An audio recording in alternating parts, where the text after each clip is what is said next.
नमस्कार, बहुत स्वागत है आपका। आप देख रहे हैं इंडिया टीवी। आपके साथ मैं हूं ज्योत्सना पाटिल। प्रधानमंत्री नरेंद्र मोदी अपने एक्शन से हमेशा विरोधियों को चौंकाते रहते हैं और यही कारण है कि विरोधी ये सोचने में जुटे रहते हैं कि प्रधानमंत्री नरेंद्र मोदी ऐसा क्या करते हैं, उनकी सबसे बड़ी खासियत है क्या। दरअसल यही उनकी सबसे बड़ी खासियत है कि पब्लिक तक पहुंचने का उनके पास एक ऐसा माध्यम है जो किसी और के पास नहीं है। मोदी विरोधी इस चीज को क्यों नहीं समझ पाते, विरोधी ऐसा क्यों नहीं कर पाते। हाल ही में जो सर्वे सामने आया है, उस सर्वे के आधार पर हम आपको समझाते हैं कि दरअसल मोदी में अलग क्या है, उनकी खासियत क्या है।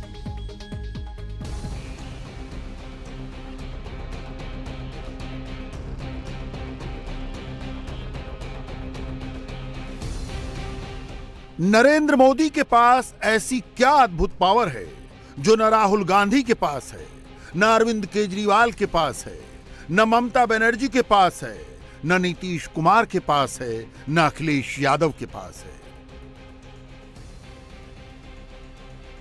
नरेंद्र मोदी के पास ऐसी क्या ताकत है जो मोदी के किसी भी पॉलिटिकल विरोधी के पास पॉसिबल ही नहीं है।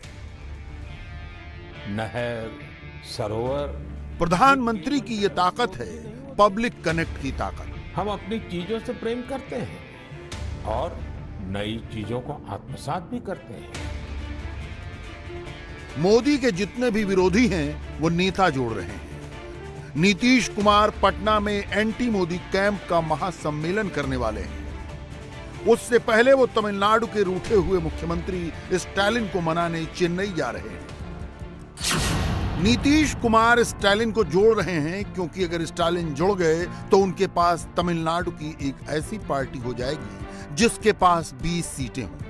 नीतीश अखिलेश को जोड़ रहे हैं क्योंकि अगर सपा आ गई तो उनके खाते में 5-10 सीटें जुड़ जाएंगी। नीतीश ममता को जोड़ रहे हैं ताकि मोर्चे की 15-20 सीटें और बढ़ जाएं। विचारधारा अलग होने के बाद भी नीतीश कुमार अरविंद केजरीवाल को जोड़ रहे हैं जिससे दिल्ली और पंजाब की भी कुछ सीटें ऐड हो जाएं। नेता जोड़ो, पार्टी जोड़ो, जाति जोड़ो, मोर्चा बनाओ, मोदी को हराओ। यह फॉर्मूला ममता बनर्जी का है, यही फॉर्मूला शरद पवार का भी है। नीतीश कुमार इसी फॉर्मूले पर चल रहे हैं और अरविंद केजरीवाल का तो यह पेट डायलॉग हो चुका है। हमारा काम बोलता है। दिल्ली में 5 साल इतना काम करा, देश के कोने कोने में जहां जाते हैं लोग अपने आप ही चर्चा करते हैं, केजरीवाल जी आपने स्कूल बड़े अच्छे कर दिए। सुना आपने? केजरीवाल जी आपने अस्पताल बड़े अच्छे कर दिए। अभी पंजाब में 1 साल हुआ है हमारी सरकार बने, सवा साल हुआ है बस। अभी से पंजाब की चर्चा पूरे देश में होने लग गई। अरे यार पंजाब में बिजली मुफ्त हो गई, अरे यार पंजाब में मोहल्ला क्लिनिक बन गए। अपने आप चर्चा हो रही है कामों की अपने आप। तो हमको राजनीति नहीं करनी आती, हमको काम करने आते हैं। आज हम आपके सामने आए हैं एक नए राजस्थान का सपना लेकर। नरेंद्र मोदी नेता नहीं जोड़ रहे, मोदी पब्लिक जोड़ रहे हैं। पब्लिक से मोदी का कनेक्ट कभी नहीं टूटता। कनेक्ट बना रहे इसके लिए मोदी कोई वीकली ऑफ नहीं लेते। अगले हफ्ते मोदी अमेरिका में होंगे, इसलिए अगले हफ्ते का भी काम प्रधानमंत्री ने इसी हफ्ते निपटा दिया। नहर, सरोवर ये केवल जल स्रोत ही नहीं होते हैं, सब 24 के वास्ते ही हैं, बस रास्ते अलग अलग हैं। बीजेपी भी एनडीए जोड़ रही है, मोदी उसके लिए सबसे बड़े फैक्टर हैं। वो पब्लिक जोड़ते हैं क्योंकि डेमोक्रेसी में अगर पब्लिक जुड़ गई तो सब जुड़ गया। राहुल गांधी अमेरिका गए तो हेडलाइन जोड़ने की कोशिश की। मोदी भी अमेरिका जा रहे हैं, वो अमेरिका नहीं जोड़ेंगे। प्रधानमंत्री एक इमोशन क्रिएट करने जा रहे हैं। मोदी का रास्ता पब्लिक वाला रास्ता है। पब्लिक जोड़ो, बाकी सब अपने आप जुड़ जाएगा। सियासत में आपने रामपुर का जिक्र कई बार सुना होगा। उसी रामपुर में आरएसएस के मुस्लिम राष्ट्रीय मंच ने मुस्लिम महिलाओं को जोड़ा। और प्रधानमंत्री ने उनसे 30 मिनट तक बात की। इस मुलाकात का ऑडियो वीडियो एक साथ लाखों प्लेटफॉर्म पर चला तो मैसेज किया गया। बड़ी तस्वीर ये बनी कि मुस्लिम महिलाएं भी मोदी को सुनती हैं। वर्षा की शुरुआत का प्रतीक माना जाता है। भरने का मुझे सौभाग्य भी मिला है। आप कह सकते हैं कि ऐसे कार्यक्रम आयोजित होते हैं, मगर ऐसा आयोजन भी बाकी पार्टियां नहीं कर पाती। अखिलेश यादव के हाल के सियासी दौरों को ट्रैक करें तो लखनऊ से फिरोजाबाद, मुरादाबाद, मैनपुरी, आजमगढ़, कन्नौज और रामपुर अखिलेश का यही दायरा है। एनडीए के मुकाबले मैंने कहा पीडीए, यस, और मैंने कहा पिछड़े दलित अल्पसंख्यक मुसलमान भाई, क्योंकि सबसे ज्यादा भेदभाव इनके साथ हो रहा है। मैंने किसी को एक्सक्लूड नहीं किया है, सबको शामिल करते हुए कहा और कहा कि 80 हराओ, भाजपा हटाओ, क्योंकि उत्तर प्रदेश में 2014 से ही जीत रहे हैं, तो 24 में इनका जाना तय है, क्योंकि इनके पास महंगाई का सवाल जवाब नहीं है। क्या ये बताएंगे रिफाइंड तेल की कीमत क्या है, डीजल, पेट्रोल और सामग्री, और वहीं का वही किसान को जो एमएसपी मिलनी चाहिए। आलू का क्या सरकार ने खरीद की? विधानसभा में सरकार ने कहा कि हम आलू खरीदेंगे, बताओ कितना आलू खरीदा? इनके केंद्रों पे गेहूं नहीं पहुंचा, प्राइवेट कंपनियां गेहूं खरीद ले गई, और शहरों में आटे की कीमत क्या है? अखिलेश यादव ने एनडीए को पीडीए से लड़ाने की सोच ली। पी फॉर पिछड़ा, D for Dalit, A for अल्पसंख्यक। हकीकत यह है कि अखिलेश के पास यादव को छोड़कर पिछड़ा वोटर नहीं बचा। दलित वोटर कभी सपा का था ही नहीं, और अल्पसंख्यक यानी मुसलमान वोट के लिए अब यूपी में 3 दावेदार हैं।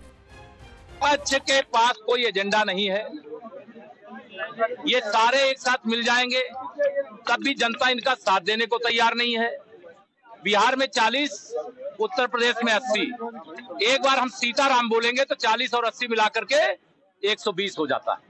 पीडीए का मतलब मैं बता दे रहा हूँ, पीडीए का मतलब पी फॉर परिवारवाद, डी फॉर दंगा, ठीक है, और ए फॉर अपराधियों का संघ। इसलिए वो पीडीए उनका वो नहीं है, वो पिछड़े दलित ने उनको नकार, और अल्पसंख्यक की बात करते हैं, वो पीडीए ने उनको नकार दिया, पिछड़ा वर्ग उनको छोड़ चुका है, वो परिवारवादी है। और दलित तो उनको कभी देख नहीं सकता, क्योंकि सत्ता में रहते हुए उन्होंने दमन किया है, और मुस्लिम तुष्टीकरण की राजनीति करके उन्होंने केवल बांटो और राज करो का काम किया है। अब उनको भी समझ में आ रहा है सबका साथ सबका विकास करने वाली भाजपा। मोदी और योगी का सीधा तरीका है कि रामपुर के लोगों से सीधे जुड़ जाओ। नीतीश कुमार चेन्नई जाएंगे तो स्टालिन के साथ प्रेस कॉन्फ्रेंस करेंगे। कांग्रेस भी डीएमके के साथ अलायंस की ही बात करती है। इसके उलट मोदी जब तमिलनाडु का रुख करते हैं तो वो तमिल वोट जोड़ते हैं। संसद में सिंगोल लाने से लेकर काशी तमिल संगम कराने तक मोदी हर बार नया प्रयोग करते हैं। नीतीश कुमार जब पटना में मीटिंग करा रहे हैं, उससे पहले यूपी का एक सर्वे पब्लिश हुआ है। इस सर्वे में सवाल पूछा गया था कि यूपी में कांग्रेस को किससे गठबंधन करना चाहिए। जवाब यह मिला कि कांग्रेस के लिए सबसे सही ये होगा कि एसपी, बीएसपी और कांग्रेस सब साथ आ जाएं। 18% लोगों ने कहा कि कांग्रेस को अखिलेश यादव की समाजवादी पार्टी से गठबंधन करना चाहिए। 11% लोगों ने मायावती की बसपा के साथ अलायंस करने की बात कही। 43% लोगों ने कहा कि तीनों पार्टियां मिलकर लड़ें तभी फायदा होगा। 28% लोगों ने इस सवाल का सीधा जवाब नहीं में दिया। कांग्रेस की सरकार में केंद्रीय मंत्री रह चुके कपिल सिब्बल कहते हैं कि 24 में यूपीए 3 पॉसिबल है। बीजेपी को हराने के लिए विपक्षी दलों को गिव एंड टेक मेथड से कॉमन कैंडिडेट उतारना चाहिए। गिव एंड टेक यानी कुछ लो कुछ दो। इसके 2 फॉर्मूले हैं। पहला फॉर्मूला पार्टियों पर लागू होता है। जब पार्टियां अलायंस करती हैं तो वो सीट लो सपोर्ट दो का फॉर्मूला अपनाती हैं। जब पार्टियां वोटर तक जाती हैं तो वो पैसे लो वोट दो को तरजीह देती हैं। इसी से रेवड़ी कल्चर डेवलप होता है। ऐसा ये धकोसला है। अगर देना था तो आखिर सबका डेटाबेस तो अवेलेबल है। भारत सरकार 200 रुपये हर एक उज्ज्वला के परिवार को हर सिलेंडर पे 200 रुपये देती है। डेटाबेस तैयार है, तो ये रजिस्ट्रेशन की धकोसला करने की क्या जरूरत थी? हर एक को दे देते। ये नाटक करके सिर्फ घोषणाएं करना, बड़े बड़े होर्डिंग और इश्तिहार लगाना, समय बिता देना कि चुनाव के 1-2 महीने पहले तक ही सिर्फ देना पड़े, ये जानते हुए कि उनकी सरकार तो हारने वाली है। बीजेपी एक एक सीट को टारगेट करके एक एक सीट के लिए स्ट्रेटजी बनाकर चल रही है। बड़े बड़े हाई प्रोफाइल मंत्री पब्लिक के बीच भेजे गए हैं। विरोधी अगर 24 में मोदी को घेरने के लिए चक्रव्यूह बना रहे हैं तो बीजेपी भी अपने महारथियों को मैदान में उतार चुकी है। अमित शाह ने हरियाणा में भगवा सेना को सज्जित किया और निशाने पर कांग्रेस को लिया। ये हुड्डा सरकार जो थी ये 3D सरकार थी। 3D का मतलब है 1D दरबारी, अपने दरबारियों की सरकार थी। दूसरा D दामाद की सरकार थी। कौन सा दामाद समझ रहे हो ना? अरे समझ रहे हो या नहीं समझ रहे हो? दिल्ली के दामाद की बात कर रहा हूं, समझ रहे हो ना? एक दरबारी, एक दामाद और तीसरे डीलरों की सरकार थी। मनोहर लाल जी ने तीनों डी को समाप्त कर दिया है। अमित शाह, योगी आदित्यनाथ, जेपी नड्डा, बीजेपी के लिए ये एसेट्स हैं, लेकिन सबसे बड़े क्राउड पुलर तो नरेंद्र मोदी ही हैं। मोदी जब भी बोलते हैं, जहां भी बोलते हैं, पब्लिक कान लगाकर सुनती है। मनमानी चलने क्यों नहीं दे रहा? नरेंद्र मोदी देश में हो या विदेश में, मोदी का पब्लिक कनेक्ट कभी बंद नहीं होता। सोशल मीडिया पर भी मोदी हमेशा 2 वे कम्युनिकेशन करते हैं। प्रधानमंत्री के ट्वीट पर कमेंट वाला सेक्शन हमेशा ओपन रहता है। हाल ही के एक सर्वे में जब लोगों से पूछा गया कि क्या मोदी पब्लिक से जुड़ने के लिए आसान जबान में संवाद करते हैं, तो 49% लोगों ने कहा हां, मोदी की बातें सबको समझ में आती हैं। 34% लोगों ने कहा नहीं। 17% लोगों ने इस सवाल का जवाब नहीं दिया। सर्वे में जब लोगों से यह पूछा गया कि क्या प्राइम मिनिस्टर ने पब्लिक के साथ पर्सनल कनेक्ट बनाया है, तो 48% लोगों ने कहा हां, 38% लोगों ने कहा नहीं, 14% लोग इस सवाल का कोई निश्चित जवाब नहीं दे पाए। धर्म, कर्म, हिंदुत्व, राष्ट्रवाद, इकोनॉमी, बिजनेस, चाहे कोई भी क्षेत्र उठा लीजिए, नरेंद्र मोदी ने अपने लिए अलग जगह बनाई है। 9 साल पहले आए दिन पाकिस्तान से आतंकवादी घुसकर हमारे जवानों के सर काट कर ले जाते थे। कभी कभी तो पैरों से उसको अपमानित करते थे। मगर ये मनमोहन सरकार, सोनिया सरकार ऊप नहीं करती थी। 10 साल शासन रहा, देश की कानून और व्यवस्था और सुरक्षा दोनों चरमरा गई थी।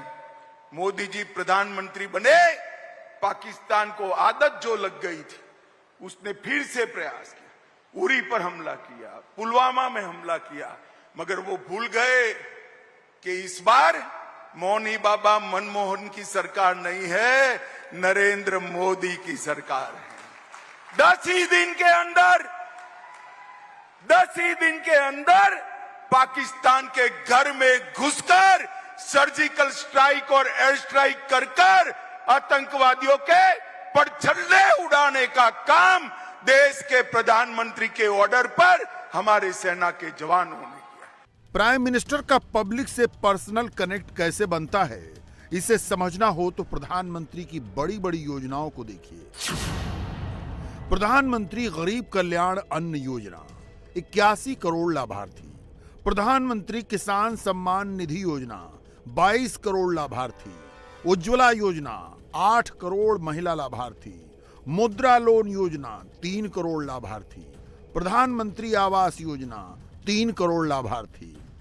लाभार्थियों की संख्या जितनी ज्यादा हो, उसका मतलब यह कि मोदी की योजना से उतने ही ज्यादा लोगों को फायदा मिलता है।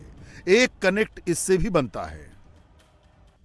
योजना लॉन्च करने के बाद मोदी लाभार्थियों को उनके हाल पर नहीं छोड़ते।